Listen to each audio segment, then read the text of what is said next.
Good morning, everyone. It's very nice to be with you as always. I don't think I'm just being sentimental, but I do feel like I'm in company with a lot of people. Some of you I see periodically, or you write to me and talk about how we're together every morning, and I actually feel it. It's not there's a unity of consciousness that happens when we're communicating, and because I'm always talking spontaneously, in truth, really, your thoughts are reaching me and inspiring me just as if we were in the same room. So I really have treasured all of this time. It's been 7 months. When I started these, I thought it was going to be like an emergency cycle that would last. Well, who knows? I had no idea what was going to happen. It's part of what I'm going to talk about today. So why don't I say a prayer and then we'll just go right into it. Heavenly Father, Divine Mother, Friend, Beloved God, Jesus Christ, Babaji Krishna, Lahiri Mahashaya, Swami Sri Yukteswar, Beloved Master Paramhansa Yogananda, Saints of all religions, humbly we bow to all. Dearest friend Swamiji, inspire us with your thoughts and understanding. Help us to know what it is that Divine Mother would have us do. As we face ever-changing circumstances in our lives, in our nation, on our planet, help us to feel the unifying thread of divine will and divine guidance through everything, that we may be your instruments and serve your cause of ever-expanding light in all that we do. Om. Peace. Amen. I'm going to be talking entirely about present circumstances in the United States and in the world today. It's about November 8th or 9th, something like close to that. And it's 2020, so pretty much everybody in the world knows, who's living right now, knows that America's just been through this extremely dramatic presidential election, re-electing senators, representatives. It's been quite a drama, and it's been going on for many months, and it's probably not over. I was reflecting on many aspects of it, and it just seemed like it would be timely to share some of it. The working title for today's segment is a line from a Bob Dylan song, "The Times They Are a-Changin'," which when he wrote those songs in the 60s, and all of us, because it was my tribe at that time, we were out on the streets protesting the Vietnam War, and we were repudiating traditions that had been in place for generations and going back to the land and building our own houses and doing organic gardening and just everything. It's in the history books now. It was my youth. I was out there. I remember it. My life like that didn't last long because I wasn't very good at drugs, and that was sort of important. I also wasn't very good at aimlessness, and that was sort of important. I was really bored living a hedonistic life, and then God brought me to spirituality really fast. It used to be that when you would cross the Canadian border, if people wanted to know if you had drugs, you would say, "No, I meditate. I don't take drugs." And you actually could get across the border without having your car searched, even if you looked like you might be into drugs, because it was such a clear division of things. Even at that time, too, people who took psychedelics would never dream of taking alcohol because one was an elevating and one was a depressing. Now, everything changes. But that's precisely what I want to talk about today. In the US, we've been going through this election, and there's been this red and blue has been the way, the shorthand way that people talk about the two sides of the political divide. And because of the Electoral College, which I know all of these things are really well known now, because of the Electoral College, where the majority of each state ends up electing the president rather than the popular vote. And of course, the times they are a-changin'. I don't know how much longer that's going to last, but that's still what we have. All the newscasters put up on the on the board the 50 states of America, and they make them red or blue. And that chart comes out really funny looking because there's huge, in the sort of the center part of the landmass, there's this huge, almost unbroken red, and then there's this little bit of blue that looks in square inches smaller. But then people have realized that this is not really representative of what the country is really like, because it seems like if you're in this area, it's homogeneous. If you're in this area, it's homogeneous. But the fact is, it's not homogeneous anywhere. And so if you go on the internet and you're interested, just look at alternate ways of dividing the U.S. red and blue. And so I looked at one of those, and what it is, it's polka dots. It's a pattern of polka dots of red and blue, and you can see it where it gets a little deeper red over here. But when you just look at it, it's completely different. Or when it's divided up by population, that's all these different ways of doing it other than landmass, where you're really talking about the human beings in the picture. What we're looking at is we're looking at a world, we're looking at a country that is because the red and blues have become, relatively speaking, extreme. The political message of both sides, both parties, after I listened to what they all said in their conventions before the election itself, is that if the other side wins, it's apocalypse. And it was just like the world will end, civilization as we know it will be destroyed, and it will be very close to the end of the world. I mean, literally, climate change, violence in the streets, whatever you're going to talk about it. And the message of both sides was the same, which was fascinating to me. I'm involved, of course, because I live in this country and because I'm involved with the world. I'm not a hermit in a cave somewhere. But I also watch it from the point of view of Jesus and Babaji have planned the salvation of this age.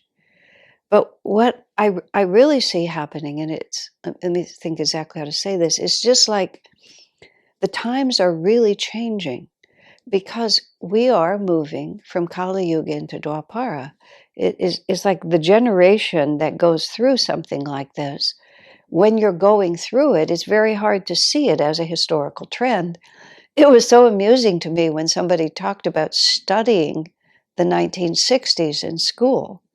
And, it's just everybody reaches an age where your own life becomes history. It's like, what are you studying it? It was just what I did. It was my youth. It was my sort of breaking out. It was my coming of age experience. But now it's become history. Where we're standing will become history. And first it'll become history in the usual materialistic sense, but over a long period of time, it will become history in Dwapara Yuga, and it'll be about this transition. So when you're in a transition from one yuga to another, even people like us, meaning people who are very steeped in the idea of the yugas, I highly recommend a book called, surprise, The Yugas, written by Purushottama and Vyasa. They're in the book. They use their American names, Joseph Selby and David Steinmetz. If you haven't read that, it's absolutely essential. It's essential reading for kind of having a feeling about what's really happening now, which is civilization as we know it is shifting. And that's why everybody thinks civilization as we know it is shifting, because it's not a dramatization. It actually is happening. So nothing that we have been accustomed to is going to continue. And the characteristic of Kali Yuga is that everything is in neat categories. There's the privileged people and they get to do this. There's the underprivileged people and they have to do that. And then there's the brown-skinned people and they do this, and the white-skinned people do that. But what happens when Kali Yuga begins to dissolve and we start moving into Dwapara Yuga is that all those boundaries, they go away. Because the nature of Kali Yuga is it's the material world. The nature of the material world is that everything appears to be distinct and separate. Swamiji talks about the little valleys in Switzerland where, one little valley in Switzerland wouldn't even know what was going on over the mountain, because it was just too hard to get over the mountain. So they would just live in their little world, often with their own dialect, their own customs. India had countless languages, all of them just completely separated. That's what Kali Yuga is. And in Kali Yuga, it was illegal for a dark skinned in America for a dark skinned person and a white skinned person to fall in love with each other in parts of the country. That at least has been taken away, but there's still this habit of mind that things that are separate should stay separate. And there are people who are very deeply committed to that. And so maybe I'm not thinking in terms of the color of people's skin, but we all have our own prejudices about these things. And one of them, for a person like myself, is that America should be a congenial environment for me. It should be a place that conforms to my values, whatever my values might be. But the times they're changing, and all of these, there's this double force that's going on. One is Dwapara Yuga is just sweeping all these boundaries away. They're just making it impossible. And at the same time, there's a mental habit which people are either defending violently or they're just a little confused because nothing is going to stay the same. Master made among his many predictions. He said that first of all, he said that the entire world, and certainly America, he said, is going to just gradually turn brown. That as we all begin to mingle with each other, we're all just going to sort of find some middle shade where up until now, all these distinct races have been here, but all of this is Kali Yuga. Because in Dwapara Yuga, where you're moving toward world culture, and this is one of the many things you read when you read the Vyasa and Purushottama's book about the yugas, is in higher ages, there's a world culture. And see, we're already moving into that because you see the same television shows, you see the same fashions. Somebody said the most globalized product in the world is rubber flip-flops. That you go anywhere on the planet and people are wearing rubber flip-flops. And now it's even much more like that. When I started going to India in 1986, if you went out anywhere, you got Indian food. One of my more recent trips to India before the pandemic set in, just before I left the country, we all went out to dinner to a pizza parlor called Ruby Tuesday, which I think might exist in the United States. I'd never been there. And we all sat and we all had pizza together, like 4 countries sitting there together somewhere in Gurgaon outside of New Delhi, and just ate pizza. And then I went and got on the plane. And even in my short lifetime, that was just unthinkable. It just couldn't have happened.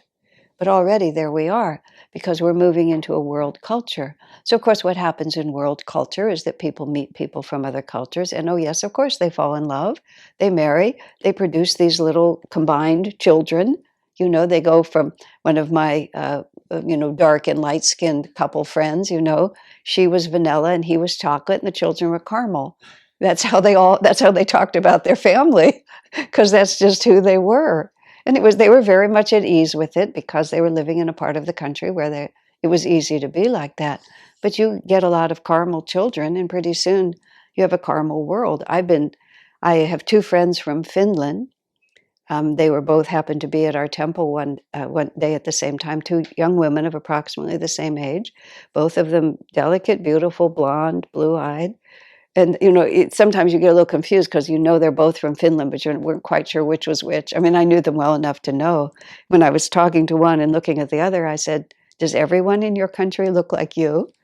And they sort of looked at each other and said, "Yes." Except now there's a lot of refugees from Africa, refugees from the Middle East, who have gone to the Scandinavian countries, who are now living in Finland.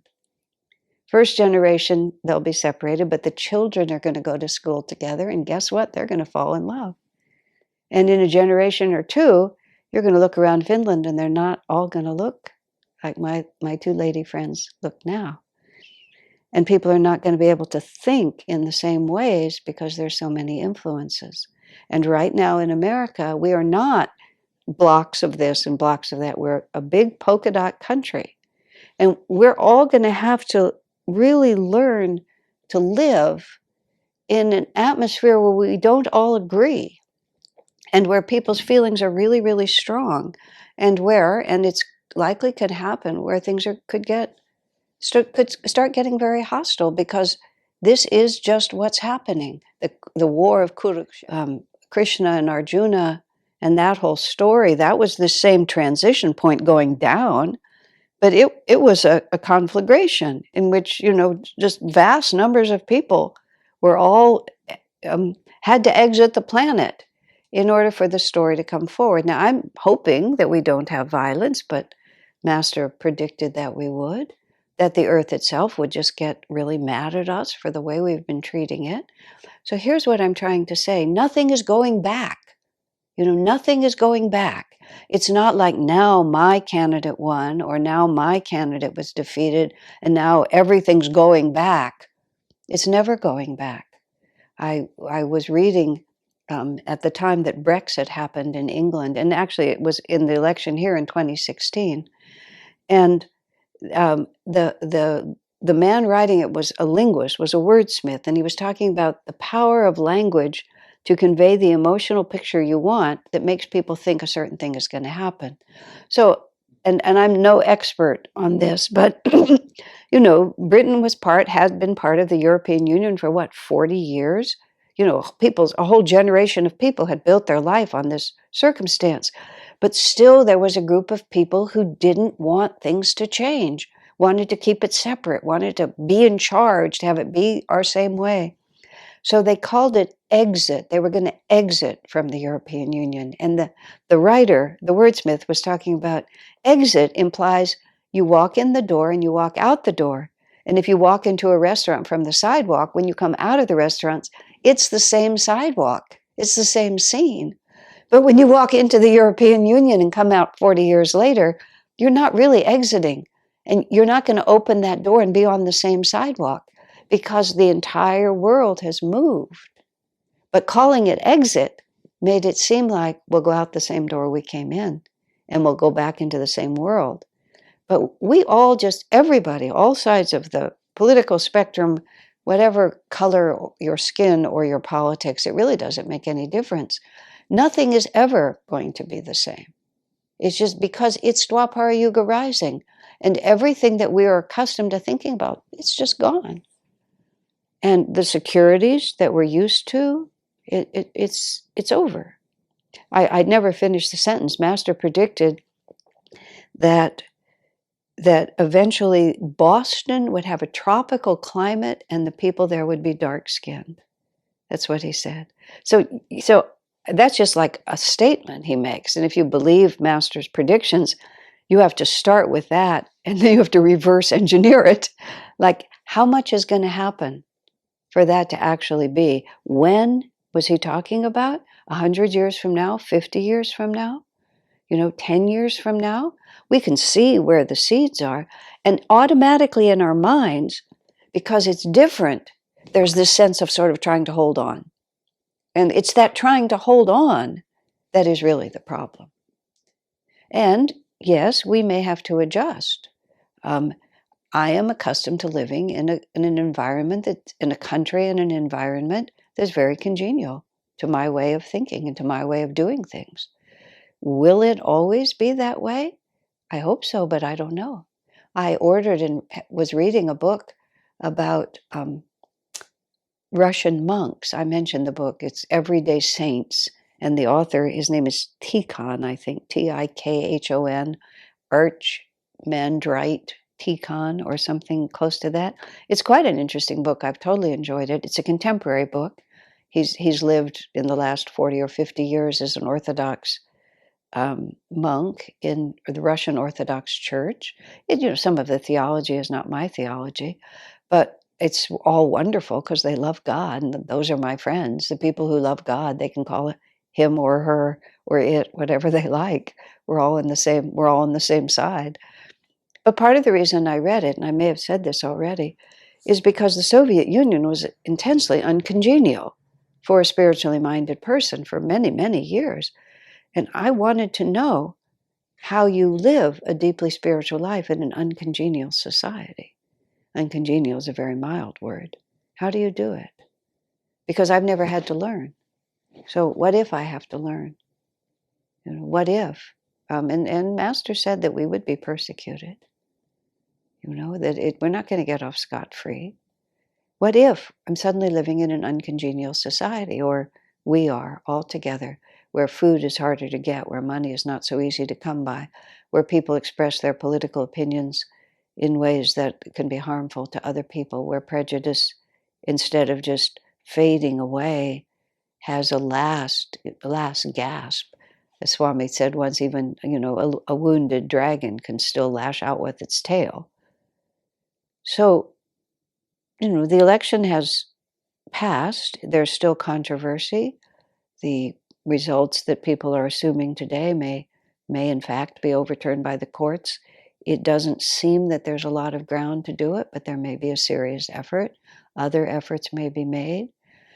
But the thing that I'm thinking about the most is the polka dotted map, which is it's easy. Well, let's talk about Jesus. It's easy to love those who love you. Even the Pharisees do that. That's what Jesus says. I mean, really, like even the Pharisees love their own. That's how Christ puts it in the Bible. The Pharisees were the priestly group that he was standing against because of what he felt was their hypocrisy. But even they do that. He said, you must love your enemies. That's what Jesus was asking of us. And I don't mean love them in the sense that, oh, yeah, your point of view is just as valid as mine. No, actually, there are divine truths, and people who are advocating violence and prejudiced and narrow-minded and bigoted, they are. It just has to be said. But how do we respond to that is the question. Master, even in his most idealistic picture of world government and world alliances, he talked about there being a global police force. He says because bullies will have to be restrained.